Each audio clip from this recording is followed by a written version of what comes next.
नमस्कार आप सभी को। जैसा कि मैं आज यहाँ पर एक शब्द देख रहा हूँ जो कबीर साहब के मूल बीजक से लिया हुआ यह शब्द है। जब मैं इसे पढ़ रहा था तो इसमें मुझे बहुत अच्छी जानकारी मिली और यह हम सबको समझना चाहिए, क्योंकि हमारे जो पूर्वज संत मुनि हुए हैं इस धरती पर, उन्होंने जीवन का एक एक भेद खोल करके हमारे सामने रख दिया है। परंतु हम जीव अभिमानी हैं, इसलिए हम उनकी बातों को कम समझते हैं और समझना नहीं चाहते हैं। यह शब्द देखें आप, मूल बीजक टीका शायद कबीर साहब के ग्रंथ से लिया हुआ है। अब हम शब्द पढ़ेंगे और उसका अर्थ के साथ देखेंगे। शब्द है 69वां, इसमें से माया महाठगनी हम जानी, यानी अर्थात कबीर साहब कहते हैं कि माया जितना बड़ा ठगिया संसार में कोई नहीं है, यह हम जान चुके हैं। शब्द हैं त्रिगुड़ी फांस लियो कर डोले, बोले मधुरी बानी, केशव के कमला हूँ बैठी, शिव के भवन भवानी, पंडा के मूरत ही बैठी, तीरथ हूँ मैं पानी, और योगी के योगिन है बैठी, राजा के घर रानी। इसके और भी शब्द हैं।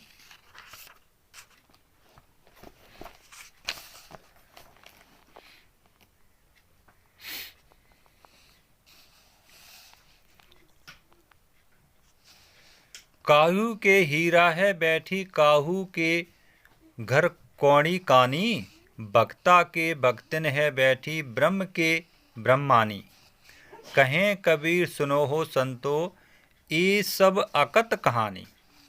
अर्थात कबीर साहब अब हमें इसमें अर्थ सहित समझाते हैं। टीका गुरुमुख। गुरु कहते हैं कि माया कहिए गुरुआ। जितने संसार में गुरु हैं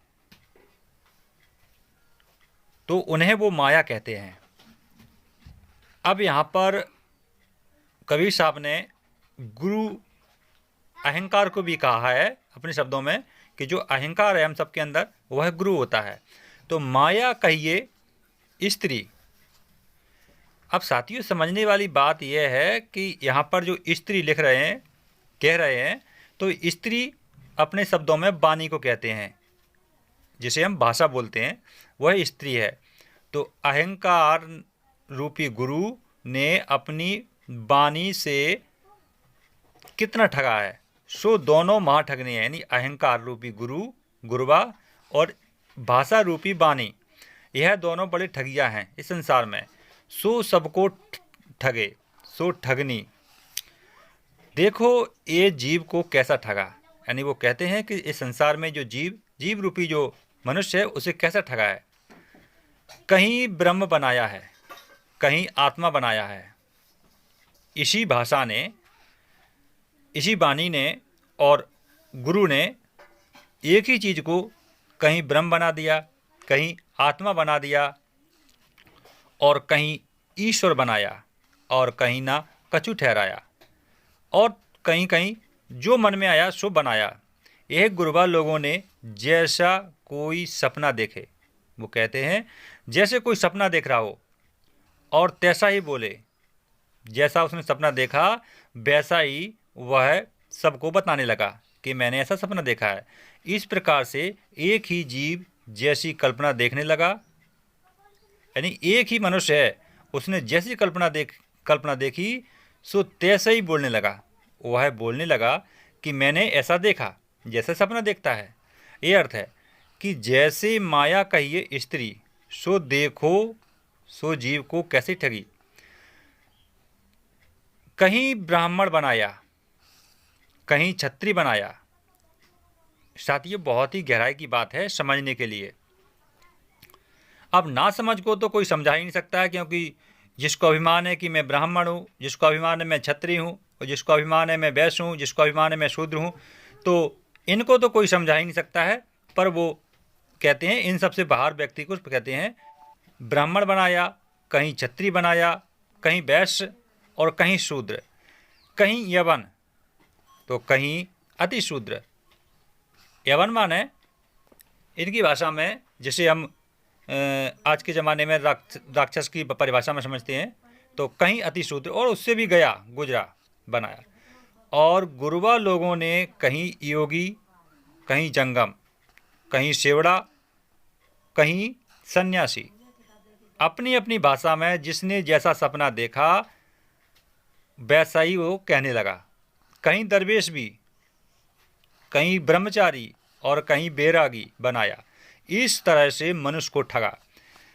कबीर साहब हमें समझा रहे हैं कि जो गुरुवा लोग हैं, यानी अहंकार रूपी गुरु ने जैसा सपना देखा वैसा ही वो बोलने लगा और कहा कि मैं यह हूँ।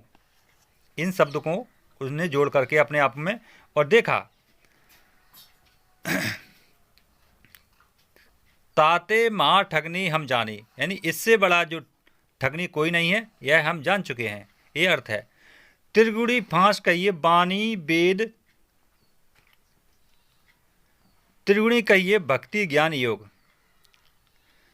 कहते हैं त्रिगुणी जो फांस है जिसमें फंस जाता है इंसान, वह है वाणी। इसमें भक्ति ज्ञान योग, यह 3 चीज़ें इसमें दर्शाई गई हैं। भक्ति ज्ञान योग यह त्रिगुणी है।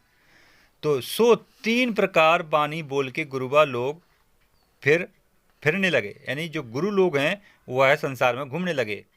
कोई कह रहा है कि मैं भक्ति करवाता हूँ, कोई कहता है मैं योग साधना करवाता हूँ, तो कोई कहता है कि मैं ज्ञान बताता हूँ। ऐसी मीठी मीठी बातन से जीवन को दृढ़ाने लगे, यानी जीव माने मनुष्य, और मनुष्य को यह समझाने लगे। और त्रिगुण कहिए काम क्रोध मोह, सो त्रिगुण फांस लेके स्त्री जब जीवन को फंसाती है। यानी अब यहाँ पर कहते हैं कि त्रिगुण कहिए काम क्रोध मोह। अब जो स्त्री है, जो स्त्री रूपी वाणी, जो वाणी है वो काम में, क्रोध में और मोह में ऐसी त्रिगुण फांस, ऐसी फांस लेकर के जो जीव है, मनुष्य है, उसको फंसाने लगी। साथियों, यह जो शब्द हैं मुझे बहुत ही अति सुंदर लगे। कबीर साहब ने हमें अपने जीवन को समझने के लिए कुछ बाकी नहीं रखा है। यदि हम उन्हें पढ़ते हैं तो हम आसानी से उनकी बातों को, उनकी भाषा को समझ सकते हैं।